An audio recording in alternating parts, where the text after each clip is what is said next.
Yo cuando hablé con Rita le había propuesto charlar temas que son muy poco conocidos y a punto tal de que ya hace unos meses lo que voy a hablar hoy ya lo tengo escrito, si alguno después quiere abundar en algunos detalles, me pueden seguir en los escritos, van a la página mía, que es albertoruscolequier.com, y hay un montón de artículos, grabaciones, también están en YouTube, así que para ampliar eventualmente. Pero la verdad que esto surgió, como todas las mejores cosas de la vida, un poco por casualidad. Las cosas pasan cuando uno planea otras. Y bueno, en un viaje que yo había hecho, escuché hablar de judíos que estaban en el secreto. Así que judíos que no hacían iágenes es medio raro, pero bueno, judíos y secretos es algo medio anómalo. Entonces empecé a investigar, y la historia con la cual voy a comenzar, les voy a invitar a que viajemos un poquitito en el tiempo. En esta primera parte vamos a retrotraernos un poquitito al siglo XV, y luego vamos a ir mucho más anteriormente para atrás. Digo siglo XV porque todos ustedes saben que hubo una Inquisición. En realidad hubieron varias Inquisiciones. La más conocida quizás es la Inquisición española, pero hubieron también Inquisiciones tan sanguinarias o peores quizás que la española, que fue la Inquisición portuguesa. Pero también la primera Inquisición, hubo Inquisiciones papales, Inquisiciones episcopales, ya en el siglo XII. También hubo Inquisición contra los protestantes, concretamente en la época de Lutero. ¿Por qué comento esto? Porque yo voy a empezar con el viaje en la Inquisición española, que empezó en 1478. Si bien el edicto de expulsión de los judíos fue en 1492, pero la Inquisición como institución ya estaba establecida 14 años antes. La Inquisición española en realidad dura hasta el año 1834, o sea que estuvo en vigencia 356 años. Claro que los años de furor no fueron 356, pero jurídicamente existió. Hay un hijo, de alguna manera, ¿cómo podría decirle? ¿Cómo podría decirlo? Un hijo de esta Inquisición que todavía vive en el Vaticano, que se llama Instituto para la Doctrina de la Fe. Así se llama, que es la heredera de la Inquisición. Y el último, un director en aquel momento fuera de Benedicto XVI, que era Ratzinger, que luego fue papa, con el nombre de Benedicto XVI. Lo concreto es que como consecuencia de la Inquisición española, muchos judíos se habían trasladado a Portugal. ¿Por qué? Porque no podían viajar con bienes, en consecuencia era el país más cercano, era relativamente fácil motorizarse o ir directamente a Portugal, y se asientan en Portugal. Pero el problema que había en Portugal posteriormente, es que en aquel momento reinaba Manuel I, que quiere casarse con la hija de los reyes católicos. Y una de las condiciones que pone los reyes católicos es que tiene que Portugal también aceptar el santo oficio de la Inquisición en Portugal, cosa que sucede. Y efectivamente en Portugal la Inquisición portuguesa empieza oficialmente en el año 1536 y dura hasta el año 1821, o sea que Portugal tuvo una Inquisición que duró 285 años. Pero anteriormente a la presencia oficial de la Inquisición, en Portugal ya habían habido matanzas muy tremendas contra los judíos, entre ellas la matanza de Lisboa. Lo concreto es que los judíos se habían trasladado de España a Portugal, y finalmente sabemos que algunos judíos se convirtieron al cristianismo, luego lo siguieron, y otros actuaban bajo criptojudíos como si fuera el judío de la cripta, el judío escondido, el judío que se había convertido oficialmente al cristianismo, pero seguía ejerciendo su fe. Esto fue llevado al extremo en un lugar al cual yo los invito, que se denomina Sierra da Estrela, en Portugal, para que nos ubiquemos más. Ustedes han escuchado, algunos de ustedes pudieron haber estado en Porto, vieron que ahí está el río Duero o Douro. Cruzando el río Duero está esa zona que se llama Gaia. Ahí me voy a referir fundamentalmente. Esta historia comienza muchos años atrás, a punto tal de que hubo muchos judíos que empezaron a vivir ahí de una manera pero muy escondida. A punto tal de que había algunos rumores, pero nunca salió demasiado a la luz qué pasaba si había judíos o no había judíos en esa zona. En el año 1915, un judío, Samuel Schwartz, que también quería investigar si había judíos en Portugal, porque a él le parecía raro que hayan desaparecido los judíos después de la diáspora que habían tenido de España, se fueron a Portugal. Él alguna información tenía, pero no podía ponerse en contacto con ningún judío de esa zona. Entonces, este hombre va en 1915, primero va como representante de una compañía y empieza a hacer indagaciones. Y nadie le contesta absolutamente nada, porque judíos acá no hay. ¿Quién sabe de los judíos? Nosotros no sabemos nada, acá no hay judíos, acá hay gitanos. En realidad los gitanos en esa zona llegan en el año 1974, pero judíos no se sabe. Bueno, al final habla con uno, habla con otro, no le quieren decir nada. Y él finalmente tiene que nombrar a algunos proveedores para que asistan a la empresa que él representaba, porque él se iba a ir de esa zona y quería nombrar proveedores para la empresa. Y habla con un portugués que estaba en esa zona y le dice, ¿por qué no me nombra a mí también proveedor de la empresa? Y no lo nombre, y ahí dice, a un señor que se llama Baltasar Pereira, porque creo que no es un hombre de fiar. Creo que Baltasar Pereira es judío. Y él ahí se le encienden un poquitito las lamparitas. Entonces va, ¿qué hace Schwartz? Va a ver a Baltasar Pereira, lo ubica, se lo presentan y le dice, mire, yo soy judío, una cosa, ¿qué otro? ¿Qué? El hombre dice, no le contesta absolutamente nada. Y le pregunta, ¿usted es judío? Yo la verdad que estoy investigando si hay judíos acá. El hombre dice, mire, conmigo no tiene que hablar nada. Lo voy a llevar a un grupo de mujeres. En consecuencia, Baltasar Pereira lleva a Schwartz a hablar con un conjunto de mujeres, un grupo de mujeres que Schwartz nuevamente le dice, mire, yo soy judío, la verdad que estoy interesado en saber si hay judíos acá, si mantienen el idioma, si siguen el Shabbat. Y la mujer le pregunta, ¿y cómo sabemos? ¿Y si usted es judío? ¿Por qué es judío? Y este hombre empieza a decir palabras en hebreo. Y las mujeres no creen que él es judío y no acusan el impacto. Hasta que este hombre dice Adonai, nombra la palabra Adonai. Y acá se enciende una candela, una lamparita, una luz enorme, porque había judíos ahí, en esta zona de Sierra de Estrella, que estaban escondidos, como mínimo, muchos siglos atrás. Ahora voy a decir desde cuándo, por lo menos.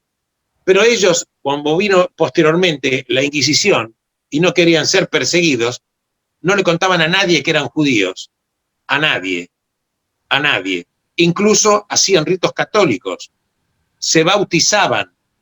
No respetaban las leyes alimenticias desde el punto de vista del kashrut. Y ahí la transmisión del judaísmo la hacían las mujeres. Las mujeres son las que rezaban. Las mujeres que habían reservado del hebreo solamente una palabra que era Adonai. Ellos, por ejemplo, no decían amén, le dicen las mujeres. Cuando terminaban un rezo decía, lo que al cielo va, que al cielo llegue. Y habían respetado básicamente tres cosas. El Shabbat, pero claro, en Shabbat no había shoy o shohatim para que hagan la faena ritual. Entonces en Shabbat ellos no comían carne. Iban a un río que era el río Césere y ahí sacaban pescado y en Shabbat comían pescado, no comían carne. Había quedado la impronta de que evidentemente la carne esa no era apta, menos para un Shabbat. Habían guardado también el Kippur, ellos le llamaban el día de expiación, el día de expiación, y habían reservado el Pesaj, con connotaciones muy especiales. En el Pesaj, ellas iban unos días antes, las mujeres, insisto acá un tema, transmisión oral del judaísmo de las mujeres, rezo del judaísmo las mujeres, son las mujeres las maestras de la enseñanza de este pueblo, una cosa maravillosa. Las mujeres iban en Pesaj unos días antes a hornear panes, no sabemos con qué criterios, si tenían la exacta cantidad para que no leve, pero el pan era especial y lo hacían 8 días antes que empiece el Pesaj. Y también hacían una ceremonia que se llama el corte de aguas. Estas mujeres iban a cortar ramos de olivo e iban al río, este río Césere, y hacían un ademán y pasaban el olivo por el agua, como cortando las aguas. Ahora, ¿qué recreaba esta ceremonia del corte de aguas? Recreaba básicamente la partición del Mar Rojo, cuando los judíos salieron de Egipto y atraviesan el Mar Rojo, que sabemos que el Mar Rojo en realidad no fue atravesado. Decimos Mar Rojo, pero era bíblicamente, perdón, el Yam Suf, que es el mar de los junquillos, que luego se había secado y que fue encontrado. Lo concreto, que estas mujeres, a través de esta transmisión de cortar las aguas, recordaban la salida del pueblo judío y el cruce de las aguas del Mar Rojo. En consecuencia, ¿por qué digo que esta presencia de judíos se mantuvo muchos siglos? Porque anteriormente los judíos estaban ahí con mucho tiempo de anticipación a la Inquisición. ¿Por qué? Había sinagoga, pero luego la sinagoga fue transformada en iglesia. Pero la iglesia, con el tiempo se había incendiado, y este hombre, Samuel Schwartz, que como les digo, en 1915 está en esa zona, rebuscando ahí las piedras, se encuentra una piedra que tiene el año inscripto. El año inscripto que tenía era 5057. Claro, el calendario hebreo. Si es 5057, estamos hablando del año 1297 de la era común. En consecuencia, estamos hablando de 724 años que ya hay registro a través de una sinagoga, pero que luego ellos se fueron escondiendo, y cuando vino luego la Inquisición, directamente ni los vecinos cristianos tenían la menor idea que ellos eran judíos. Los chicos no sabían nada hasta que crecían, y lo primero que le contaban las mujeres a las chicas cuando crecían, eran a las mujeres que les contaban este secreto. Los chicos, hasta que eran prácticamente adultos, no sabían absolutamente nada. Insisto, celebraban bodas bajo los ritos cristianos, se bautizaban, no comían kasher, pero respetaron estos rezos de la manera que podían. Por supuesto, no había prácticamente libros, no tenían acceso casi a lo que es la tradición oral, pero una cosa increíble, las mujeres que fueron la garantía de la transmisión. La mujer no solamente da a luz, sino que dio a luz también, nuevamente, a estos judíos que estuvieron 724 años escondidos. En el año 1960 hay un incidente muy especial en esa zona, que hace que una familia judía ya no quiso bautizar a su hijo. Ya dijeron, estamos cansados, no queremos saber de bautismo, nada, y se arma un escándalo y esto sale a la luz. Y posteriormente empieza una discusión ahí, entonces se publica un libro, hay noticias, y se empieza el mundo en el siglo XX, a partir de 1960, a noticiarse de que hay judíos que estuvieron durante siglos escondidos con todas estas tradiciones de las cuales yo les estoy contando. Y finalmente ya no era una familia, sino que ellos ya no querían seguir en el cristianismo. Luego, claro, ¿son judíos o no son judíos? Esta es la discusión rabínica. E Israel tuvo que tomar una postura, y afortunadamente, la postura que tomó Israel, el rabinato ortodoxo, reconoció a estos judíos como nuestros hermanos de fe, porque no tenía importancia si algunos de ellos después se habían circuncidado o no, si algunos de ellos habían sido bautizados, porque sabemos que la identidad judía no es renunciable. Y entonces, interpretando de que esto lo hicieron para su propia supervivencia, fueron abrazados y consagrados nuestros hermanos de la fe. Este es el secreto de los judíos de Belmonte, porque Belmonte es esa zona, una zona en la cual hay actualmente 7.000 habitantes, aproximadamente 60 familias, digamos 200, 250 personas. Una parte se fueron ya a Israel, otra parte siguen estando ahí, pero ya este secreto salió a la luz. Y yo la verdad que me siento muy orgulloso de poder compartirlo con ustedes. Qué bueno. Este es el secreto de los judíos de Belmonte. Vamos a seguir viajando un poquitito más. Hay muchos reinos desconocidos. La verdad que nosotros no tenemos demasiada idea de lo que es la magnificencia de la historia judía. Vamos a irnos ahora, si les parece, vamos a irnos a Etiopía. ¿Les parece? Ustedes saben que en Etiopía hubo un reino judío. En Etiopía hubo un reino judío. Para que ustedes tengan una idea, este reino judío duró del siglo IV de la era común hasta el siglo XVII. Estoy hablando de un reino judío que duró 13 siglos. 13 siglos, sí, en Etiopía. Esta es una historia fascinante. Este reino judío fue llamado el reino judío de Beta Israel, que sería Casa de Israel, o reino de Simen. Ahora vamos a ver por qué. Este reino judío, Etiopía, estoy hablando de África, tuvo reyes, tenían reyes. El primer rey de este reino era un tal Fineas, y el último rey de este reino fue un tal Pinjas. También se denominó este reino, en algunos, lo poco que hay escrito, lo poco que hay de rastro, se denominaba el reino de los Gedeones, o de Gideón. ¿Por qué? Porque había una dinastía de los reyes judíos que se llamaban Gideón. La verdad, ¿de dónde venían estos judíos?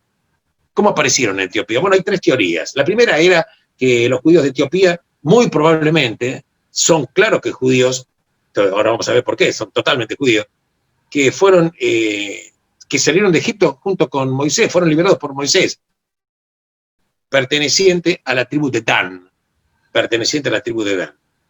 Estoy hablando de África, de Etiopía. Hay otra teoría que dice que estos judíos llegaron a Etiopía con la destrucción del primer templo de Jerusalén. El primer templo de Jerusalén fue destruido en el año 586 antes de la era común. Y hay una tercera teoría que dice que estos judíos son descendientes de la unión del rey Salomón. ¿Se acuerdan? El primer rey de Israel era Shaul, David y luego Salomón. Y Salomón estaba unido con Maqueda. ¿Quién era Maqueda? La reina de Saba, o Bathsheba. Y la reina de Saba. Entonces, es oscura. Entonces, ¿qué pasó? En el siglo IV, en Etiopía, había un emperador que se llamaba Esana, o Esana de Aksum. Entonces, este emperador que estaba en Etiopía abraza consagra todo ese imperio etíope, que era un imperio de Etiopía, consagra todo el imperio etíope al cristianismo. Esto lo hace en el año 325 de la era común. Hay que recordar que también en el año 325 estuvo en la Iglesia Católica, se había realizado el concilio de Nicea. No es casual que en 325 hay un concilio cristiano, tenía lugar en Turquía, pero en ese año también el emperador de Etiopía consagra todo su reino, todo su imperio al cristianismo. Entonces, ¿qué pasa? Como ahí había judíos que estaban viviendo en esa zona y ellos no querían ser judíos, estos judíos se trasladan a una zona, un lugar donde hay montañas que se denomina las montañas de Simen, que está cerca de un lago que se llama el lago Tana. Estos judíos entonces son llamados Beta Israel por el propio emperador Esana los nombra a ellos, los denomina Beta Israel, que son la casa de Israel. Y ahí los judíos en esa zona establecen el reino de Israel. Por eso también algunos dicen que es el reino de Simen, por la zona en la cual estaban viviendo, que eran las montañas de Simen. Este reino tuvo esplendor muy importante entre el siglo IX y el siglo III, y el siglo XIII, a pesar que el reino como tal duró hasta el siglo XVII. Pero ¿qué es lo que pasaba? Había un comerciante judío que había escuchado hablar de que había un reino en África, en Etiopía. Este comerciante se llamaba Eldad Ha-Dani. Entonces, claro, que estos judíos, quiero decir, que estaban en África, en este reino de Simen, no seguían el Talmud, ¿correcto? Seguían algo de lo que había quedado de la Torá, o sea, el Pentateuco. Tenían un objeto sagrado que se llamaba Tabor. ¿Qué era el Tabor? Era una réplica de las tablas que Moisés guardó en el Arca de la Alianza. Sí se circuncidaban, sí seguían algunos hábitos alimenticios y también celebraban fiestas judías. También tenían líderes religiosos que se llamaban Keis, y los jueces eran los ancianos podríamos decir en hebreo, los Zekanim, los ancianos eran los jueces. Y tenían, y actualmente hoy, vamos a ver cómo llegan a Israel, actualmente hoy celebran una fiesta, muy de ellos, el día 29 del mes de Heshvan, para conmemorar la entrega de la Torá a Moisés. Esta fiesta la realizan con celebraciones, bailes, y con peregrinaciones y también con ayunos. En pocas palabras, estos judíos fueron descubiertos y fueron llevados a Israel en dos operativos. Un operativo se llamaba Operación Moisés y llevó a los judíos de Etiopía en el año 1985 hacia Israel, pasando por Sudán. Y luego hubo otro rescate importante en 1991, llamado Operativo Salomón. Quiero decir que Israel pagó al gobernante de Etiopía en aquella zona 26 millones de dólares para dejar salir a los judíos a Israel. Estos judíos, ¿cómo se llaman? ¿Cómo los conocemos quizás en Israel? Con el nombre de falayas. Los falayas, en el idioma que ellos hablan, significa apátrida, porque los mismos etíopes sabían que estos eran judíos, entonces los llamaban despectivamente falayas. Es una palabra despectiva, es una palabra despectiva, apátridas. ¿Pero qué pasó? En el siglo, podríamos decir, el siglo XIX y XX, había muchas campañas de proselitismo del cristianismo en esa zona, y entonces se estaban convirtiendo muchas personas al cristianismo en Etiopía. Algunos de los que se convirtieron al cristianismo eran estos falayas, no todos, algunos. Entonces los falayas que se convirtieron al cristianismo, los mismos judíos falayas llamaban a estos falayas, los llamaban falayas mura. Mura quiere decir el que abandonó su fe, o sea, el apátrida que abandonó su fe. Entonces tenemos falayas y falayas mura. Ahora, ¿quién los convirtió? Básicamente, como no podía ser de otra manera, la conversión, digamos, el convencimiento para que abracen el cristianismo, lo hace un judío converso, que era precisamente que él también se había convertido al cristianismo, que era un tal Henry Aaron Stern.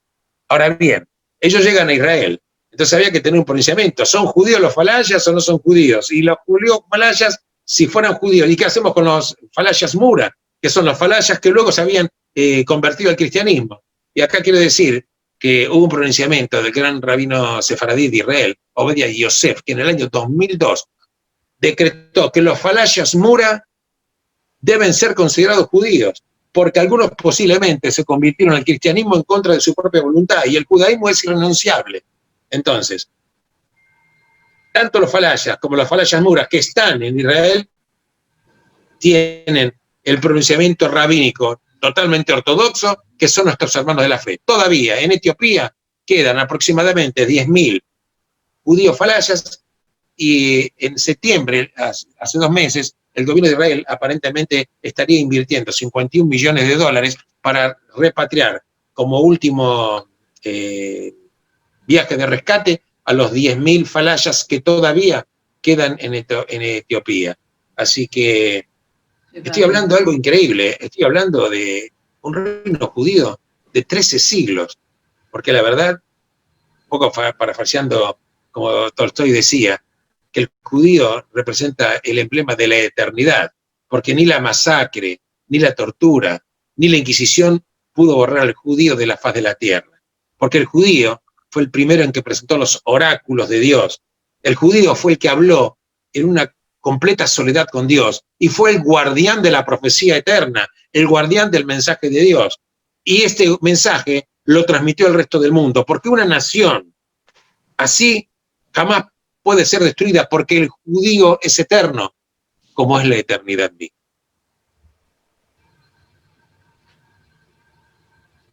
Capítulo 3. ¿Me siguen? Sí, sí, claro. Está muy interesante. ¿Me escuchan bien, no? Sí, sí. ¿Me escuchan bien? Sí, perfecto. Sí. Vamos al capítulo 3, porque capítulo 3 voy a hablar de un reino judío que es un reino judío por elección. Eligieron ser judíos. Estoy hablando del reino de Hazaria o Khazaria. Es un reino casi desconocido. Este reino de Khazaria, está hablando de Asia, tenía fronteras a Persia, lo que es hoy Irán, tenía fronteras con Bulgaria, fronteras con Ucrania, fronteras con Hungría y con parte del Imperio Bizantino. Entonces, para hablar de Khazaria, me voy a remontar al siglo VII de la era común. Lo que voy a contar parece que está extraído de un libro de cuentos. También podemos decir Khazaria o Cázares. Casualmente, Cázares.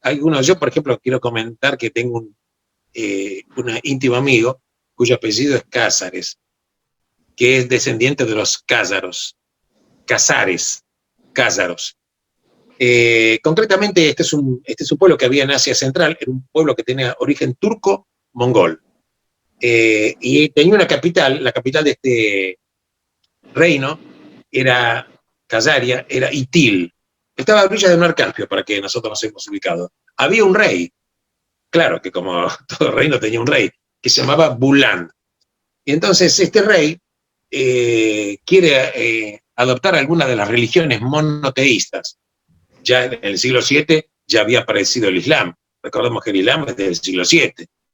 Podemos decir al año 622, cuando Mahoma empieza su égira o su caminata de la Meca a la Medina. Entonces él quería, este rey Bulan, religión monoteísta, entonces llama a los intelectuales, tanto cristianos, islámicos y también judíos, y escucha los argumentos de todos y cada uno de ellos para que él tome una decisión.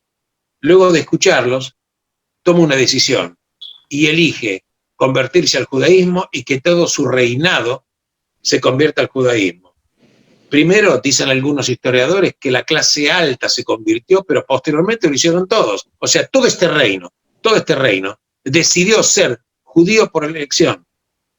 Ahora, ustedes me pueden preguntar, y bueno, ¿cómo podemos saber qué es esto? Bueno, en el siglo X, ya estaba en el califato de Roma, había un médico judío que se llamaba Hashad ibn Shaprut, que él escuchó que había judíos en un reino de Khazaria, entonces envía una carta al rey de Khazaria, y el rey de Khazaria, cuando recibe la carta de este médico judío Ibn Shaprut, que era un médico de la corte del califa de Córdoba, y Shaprut le pregunta, ¿son judíos? ¿Respetan el Shabbat? ¿Cómo hacen con la comida? ¿Cómo transmiten la enseñanza? Entonces el rey le contesta, y fíjense lo que el rey le contesta, nosotros hemos adoptado estar bajo el manto de la Shejina.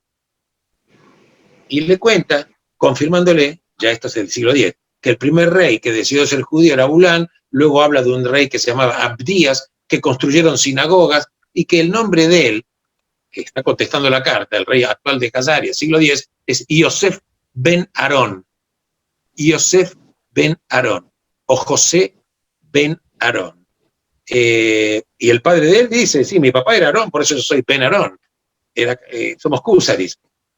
Esta carta es conocida en la historia, que hay ejemplar, como la carta de José, porque esa carta la contestó José ben Aarón, confirmando todo lo que yo estoy charlando con ustedes. Incluso más, esta carta llegó a conocimiento de Yehuda Halevi, el poeta, el filósofo español del siglo XI, que escribió el famoso libro El Kúsari, que quizás ustedes lo escucharon hablar, El Kúsari. ¿Qué era el libro El Kúsari? Habla de todo esto, ¿sí? Este pueblo, los Kúsaris, hablaban una lengua búlgaras, pero el idioma sagrado, y guardaban letras sagradas que eran en hebreo. Incluso esta carta luego también fue confirmada, porque en Egipto se encuentra también un documento que actualmente está en la biblioteca de Cambridge, en Inglaterra, en el cual se confirman que existan estas cartas o cartas de José. En consecuencia, este reino Kúsari duró desde el siglo VII al siglo X aproximadamente. ¿Por qué desaparece? Porque esa zona fue invadida por Rusia en el año 965, un príncipe ruso que se llama Sviatoslav, destruye e incendia la capital de Itil, que era la capital del reino de Khazaria, y muchos judíos de esa zona se van para Europa y básicamente a Polonia. Se van. Por eso, algunos dicen que una gran parte de los Ashkenazi o de los polacos tienen raíces en estos cázaros o cúsaris, por la diáspora que hicieron de Khazaria para Polonia, y concretamente muchos fueron a Polonia y básicamente estuvieron sentados en un pueblo determinado. Pero también, ¿por qué hubo mucha influencia judía dentro de Khazaria? No sé si ustedes escucharon hablar de los judíos radanitas. Posiblemente no. Yo la verdad que me los encontré no hace tanto. judíos radanitas. ¿Qué eran los judíos radanitas? Eran mercaderes judíos, que tienen existencia ya desde el siglo III antes de la era común. Ellos eran los que inventaron la ruta de la seda, no los chinos, porque intermediaban productos desde del lejano oriente, de Asia con Europa. No había nada prácticamente de especies, ningún producto que no esté intermediado por estos judíos radanitas. ¿De dónde viene el nombre radanitas? Hay muchas versiones. Unos dicen que estos radanitas venían del valle de Ródano, en Francia. Otros dicen que, por eso dicen que son judíos franceses. Otros dicen que vienen de Bagdad, una ciudad que se llama Radán. Lo concreto, estos judíos radanitas es seguro que fueron los fundadores de esta ruta comercial. Y la palabra radanita también tiene que ver con una palabra persa que quiere decir ra, que quiere decir camino, y dan quiere decir conocedores. Radanita, entonces serían los conocedores del camino. Entonces, claro que estos judíos radanitas obviamente tienen intercambio comercial enorme con los Khuzaris, razón por la cual el rey Bulán tenía ya contacto con los judíos y todo el reino de Khuzari tuvo contacto con los judíos y ellos finalmente se convirtieron por elección al judaísmo. Por eso los judíos, nosotros no somos un pueblo histórico, ni siquiera somos un pueblo arqueológico, somos un pueblo geológico, porque así como la geología, tenemos quiebres, tenemos lava ardiente y sobre todo cantamos, vivimos y todavía cantamos. No. Bien, estoy respetando el horario para que ustedes hagan preguntas.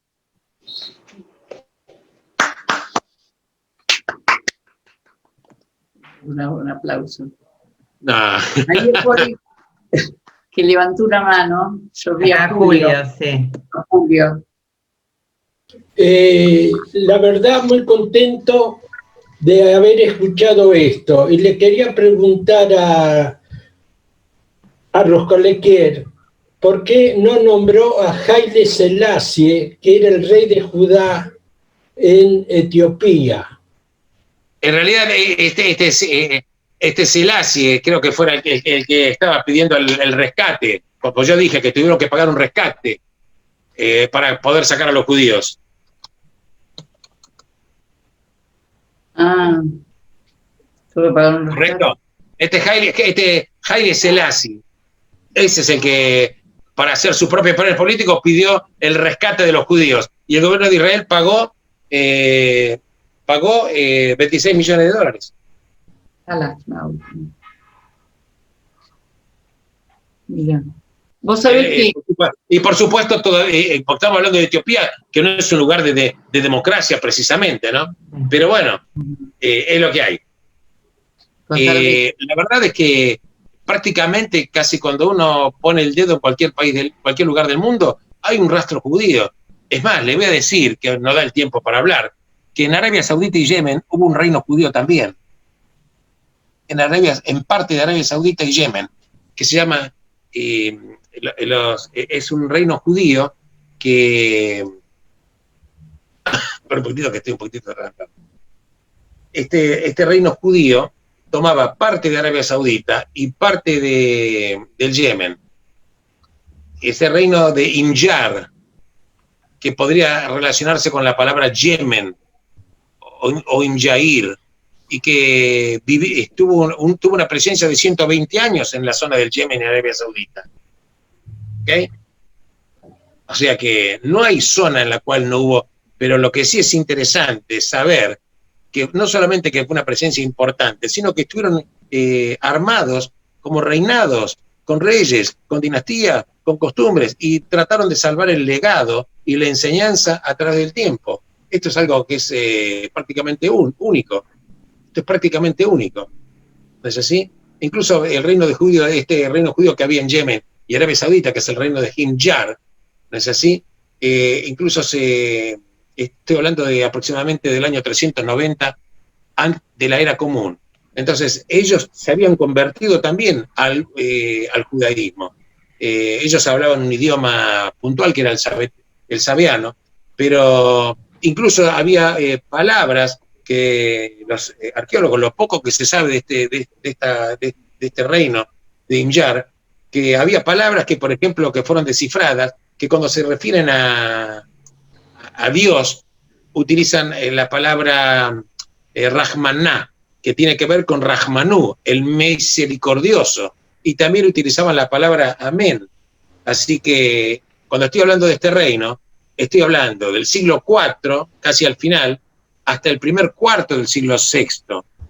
Tuvieron que tener inevitablemente contacto el reino de Beta Israel, o el reino de Simen, que era en Etiopía, tuvieron contacto con este reino de Imjar. ¿Por qué? Porque el reino de Etiopía en un momento invade a este reino. O sea, y sucede en la temporalidad del siglo IV. O sea que estamos hablando de reyes que tenían una ascendencia totalmente judía. Así que incluso a punto tal de que de este tipo de reinado, historiadores importantes como Heinrich Graetz y Simón Dubnov también dedican varias páginas en las obras para hablar de este tipo de reinado. Y la verdad es que por eso me permito traerlos hoy a la luz. Hemos hablado del reino de Bet Israel, el reino de Simen, el reino de Callaria, independientemente de los judíos del secreto de Belmonte. Estamos hablando de los judíos radanitas, estamos hablando del reino de Himyar, que nadie escuchó hablar, pero que tuvieron una presencia de siglos, Por eso, Dios, pasamos la eternidad. ¿Cómo piensan el... Qué maravilla. Una preguntita en relación a los judíos de Etiopía. Yo cuando estuve en el 85, fue la primera vez que viajé a Israel, los vi. Les cambió, yo me acuerdo que estaban llegando y se hablaba de que justamente esto que vos estás comentando, no conocía toda la historia, pero lo que quería preguntar era si cambiaron el nombre, porque me parece la verdad que bastante despectivo, ¿no? El nombre ¿se les cambió el nombre? Hay nombres hebreos, pero lo que pasa que recuerdo que estaba también, tantas veces que estuve en Israel, uno de esos años también estaba, vieron que tenían, por ejemplo, las mujeres, una cosa maravillosa, tenían ojos verdes como esmeraldas y la piel tostada. Sí, una cosa sí, hermosas mujeres. Yo las vi, te digo, realmente hermosas. Increíble. Me llamaba poderosamente la atención. Sí, era recién llegado, llamaba muchísimo la atención. Y ahora estoy conociendo toda la historia, como fue que no la conocía, realmente. No, es una cosa. Obviamente que también tuvieron su problema de integración, pero ese es otro tema. Lo importante es que llegaron finalmente a Israel. Forman parte también, eventualmente, de las tribus perdidas, como dicen algunos. ¿Viven en comunidad hoy en día o están dispersos? ¿Cómo? No, ellos tienen contacto entre sí, pero claro, al principio cuando llegaron no eran los que tenían los mejores trabajos, venían con un nivel de falta de cultura de Occidente total, no sabían ni lo que era un banco, cosas que había que prácticamente educarlos en la modernidad.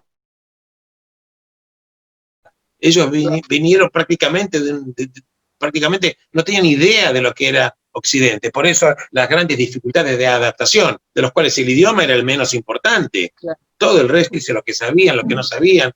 Ahora, lo que es maravilloso que hasta incluso seguían rezando, lo vieron ustedes en Israel, ellos rezaban en hebreo también. Así que lo traía. Es una cosa sin tener acceso prácticamente a la tradición oral. Ellos lo contaban de uno a otro, no tenían acceso a los libros, pero sabían que eran judíos y hasta alguna práctica de alimenticia la seguían.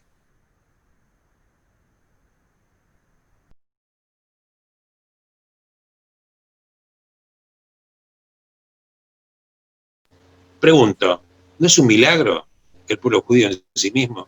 Yo me acuerdo que una vez me invitaron a dar una charla y había no sé si lo conté en este grupo, había un cura, un encuentro muy interesante. Entonces uno de los asistentes pregunta, dice, ¿cómo podemos saber que el pueblo judío es un milagro? Uno de los asistentes que no era judío le pregunta al cura, y el cura dice, mírelo al doctor Ruscolequier, él es judío. Dice, si esto no les parece un milagro, después que desaparecieron todos los imperios, ¿me cree decir a qué le llama milagro? Es verdad, es verdad. Porque la verdad no tiene lógica, no tiene lógica. No es porque la lógica no exista, la lógica existe, pero hay cosas que escapan a nuestra comprensión.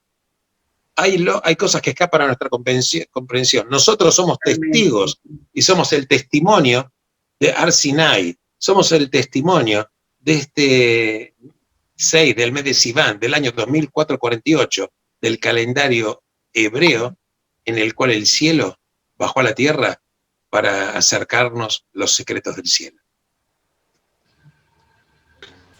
Muy interesante, la verdad es muy interesante. Y Así que, a ver, preguntamos a ver quién. para cualquier pregunta que pueda contestar, mira. Rita, Ahí. Rita, yo te cuento cuando estoy, Ana, cuando estuve en Israel y fue hace poco tiempo que habían venido los falayas, lo llamaban los falayas, y quedó eso realmente, a lo mejor el término como dice Alberto. Había un muchacho, hijo de un paisano vos debes de saber quién, que se fue a los 18 años de Villa Lynch, se fue para Israel, bueno, tuvo su familia, se casó con una señora polaca, y Willem de apellido, te sí, suena, ¿no? Me parece. Sí. Amigo de mi papá, del pueblo de mi papá. David era amigo de tu papá, sí, exacto, sí. Más o menos de la edad de tu papá. Entonces sí. David tuvo 3 hijos y uno de ellos se encargó de estos muchachos, y lo que contaba, que no sabían lo que era un baño, no sabían ubicar un inodoro, pero cómo agarraban la manteca, me quedó tan incobrado, que dice que agarraba con la mano, así levantaba como quien levanta arena del mar, digamos, te pongo el ejemplo, ¿no? Bueno, yo me había entusiasmado con traerlo a Buenos Aires. Esa fue mi locura ese año. Y estaba hablando con esta persona que se encargaba, y yo quería traer, porque eso de los ojos es verdad. Tienen unos ojos almendrados que llaman la atención. Hermoso. La mirada que tienen. Sí, totalmente. Siempre me quedó interiormente el no haber combatido, digamos, la presión, ¿qué vas a hacer? ¿Cómo va a ser la enseñanza? Bueno, o sea, lo van a separar, lo van a discriminar. Siempre me quedó, pero yo ya tenía 2 hijos. Yo dije, ¿y qué hay si traigo un chico de ahí? Porque eran hermosos, me había entusiasmado muchísimo. Siempre pienso en eso.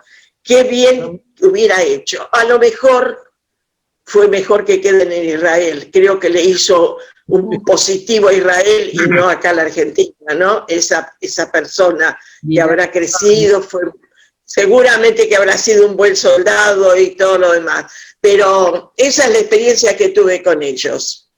Mirá, qué fuerte. Fuerte, sí, fue fuerte. La verdad que sí. Increíble. Sí. Porque mi instinto fue, yo quiero uno. Yo lo llevo a Buenos Aires, era tal el afecto, el cariño, la cosa que despertaba de verlos. Ahora que lo recuerdo, me viene interiormente esa cosa, ese sentimiento. Sí, sufrieron mucho, pobrecitos. Sí. Bueno, luego tuvieron la libertad y la posibilidad de ser gente ahí. No, seguramente. En Israel. Seguramente que sí. Seguramente que sí. Sí.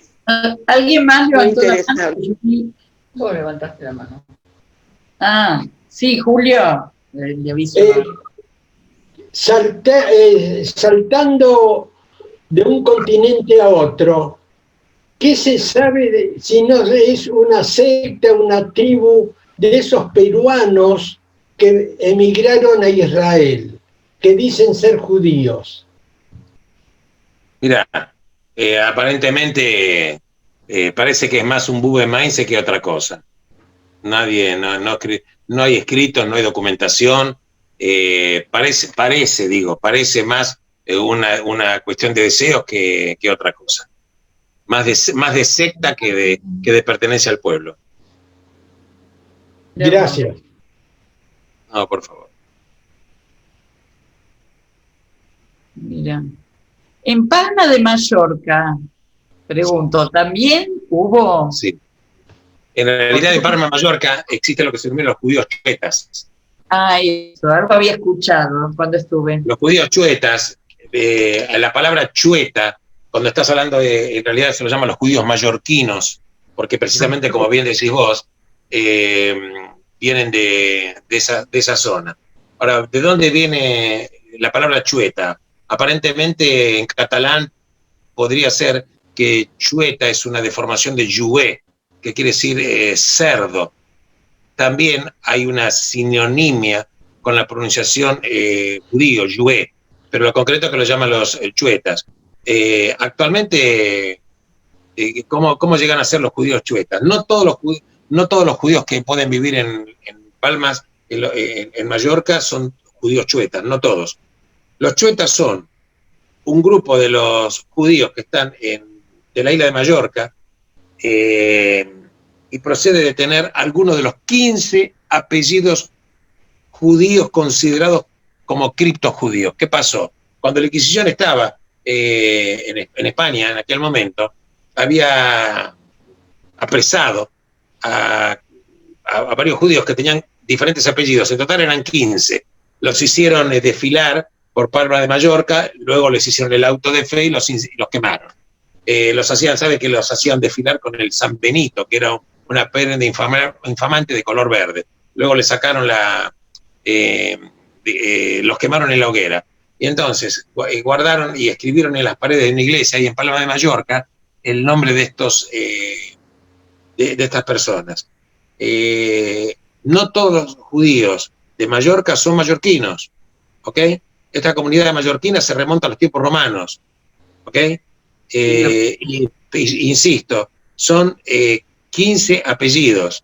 Algunos me acuerdo: Aguiló, Bonín, Cortés, Forteza, Valeriola, Valls, Pomar, Miró. ¿Miró? Picó.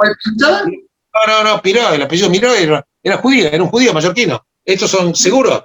No quiere decir que todos los Miró son judíos y ni son todos los Miró judíos mallorquinos, pero este Miró era un judío que forma parte del judío chueta porque fue con ese apellido a la hoguera. ¿Okay? Estos sanbenitos fueron expuestos hasta el año 1813, porque es una manera de demostrar al mundo, la Iglesia Católica, la acusación de criptojudaísmo de estos que aportaban apellidos, pero que finalmente estaban ejerciendo en forma oculta la fe judía, porque los cristianos consideran que el cristianismo era la fe triunfante, y esto lo había escrito el propio padre jesuita Francisco Garau, que fue un espanto. Así que es lo que hay, judíos chuetas, insisto, también tiene que ver con la palabra yula en catalán, que quiere decir tocino, pero estamos hablando de judíos chuetas. Sí.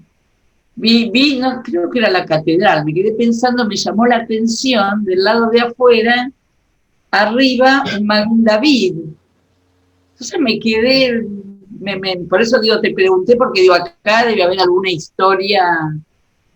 Bueno, mira, vos no te olvides que hay, a través de las conquistas, el cristianismo es un invento nuevo, digamos, es de la era común. Fue posterior. Así que a través de las conquistas, viste, había sinagogas que se transformaron en iglesias. Si ustedes van a España, Santa María la Blanca, van a Toledo, van a ver lugares que eran, en su momento eran, por ejemplo, sinagogas, después fueron iglesias, después fueron mezquitas, después volvieron a ser iglesias. Pero bueno, la verdad, insisto, el pueblo judío dejó marca sobre toda la zona, absolutamente. Qué bueno, qué bueno. Bueno, la verdad que se merece un aplauso virtual de parte de todos, que la verdad, excelente, como siempre. Les agradezco mucho a ustedes la invitación y bueno, ojalá que un poco, si quedaron con dudas, me parece maravilloso.